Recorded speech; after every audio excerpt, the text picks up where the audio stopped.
Bertemu lagi kita dalam rancangan Short and Sweet Ramadan. Episod sebelum ini kita membicarakan tentang Lailatul Qadar.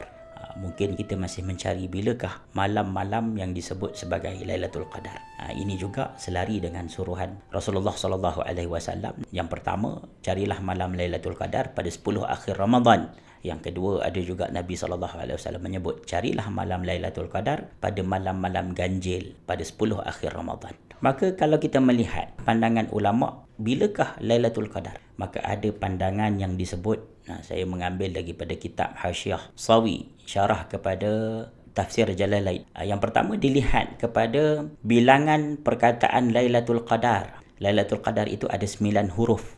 Dan Lailatul Qadar itu diulang sebanyak 3 kali, iaitu dalam surah Al-Qadr. Jadi 9 diulang dengan 3 kali, maka 9 kali 3. Maka kata ulama, boleh jadi malam Lailatul Qadar ini berlaku pada 27 Ramadan. Begitu juga dalam surah Al-Qadr ini, tuan-tuan, ada ulama kira berapakah bilangan perkataan yang terdapat dalam surah Al-Qadr. Dalam surah Al-Qadr ini ada 30 perkataan.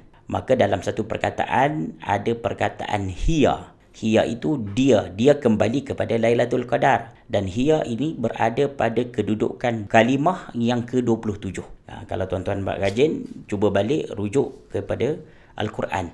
Boleh tengok Al-Quran, maka perkataan hiya itu berada pada kalimah yang ke-27. Maka kata ulama juga boleh jadi jatuh pada 27 Ramadan. Selain daripada itu, ada juga pandangan daripada Imam Ghazali. Imam Ghazali menyatakan untuk melihat bilakah Lailatul Qadar, maka lihatlah bila jatuhnya awal Ramadan. Maka kalau Ramadan itu jatuh pada hari Isnin, maka kemungkinan Lailatul Qadar itu jatuh pada 21 Ramadan. Sekiranya hari Selasa, maka kemungkinan jatuh pada 27 Ramadan. Sekiranya hari Rabu, jatuh pada 29 Ramadan. Kalau hari Khamis, kemungkinan Lailatul Qadar itu jatuh pada 25 Ramadan. Kalau hari Jumaat, jatuh pada 27 Ramadan. Kalau hari Sabtu, kemungkinan jatuh pada 23 Ramadan. Sekiranya hari Ahad, kita mula puasa pada hari Ahad, pada tahun 2025, 1446 Hijrah, berkemungkinan, kata ulama, itu jatuh pada 29 Ramadan. Ambil peluang ini, tuan-tuan, untuk kita melakukan kebaikan walaupun tanpa mengira hari.